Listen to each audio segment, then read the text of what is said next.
Odamda qalbi hasaddan, kuykanaylik, kibrdan, o'zini katta olish, adovatdan, dushmanchilik, g'illag'ash, maraz, g'arazdan manetdagi qalbi toza bo'ladi. Keyin o'sha odam yaxshi bo'ladi. Kim bo'lishidan qat'iy nazar. U mullami, to'rvakmi, kitob o'qib o'rganmi, 3450 ta shogirdi bormi, katta ustozmi, imommi, qorimi, domlami, mahallani oqsoqolimi, farqi yo'q. Agar qalbida o'sha yomonliklar bo'lsa, eng dinida rasvo odam o'sha odam bo'ladi. O'sha odam bo'lsa, biling, siz o'shanaqasiz.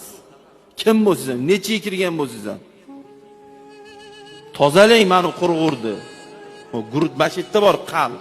Tozalang mashina. Tozalaylik azizlar.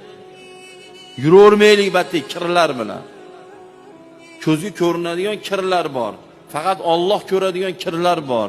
U qalbdagi haligi biz aytgan yomon sifatlar qalbi kiri, badanda kiri gunohlar hisoblanadi. Dush qilib atirlarni sepgan odam lekin qo'li fohishani badanni ushaydi. Qo'li qumor o'ynaydi, qo'li zulm qiladi. Bu qo'l eng kir qo'l hisoblanadi. Tishlar oppoq, zumni o'chotga bir kunda 7 mahal yuvadi. Kulganda tish sadafga o'xshaydi. Lekin bu og'iz enayni, bu aynida so'kinsa, g'iybat qilsa, yolg'on gapirsa, tuhmat qilsa, birovni dilini og'ritsa, bu nima bu? Bu musirxona hisoblanadi bu og'iz. Ma'naviy ko'zga ko'rinmas axlatlar bular.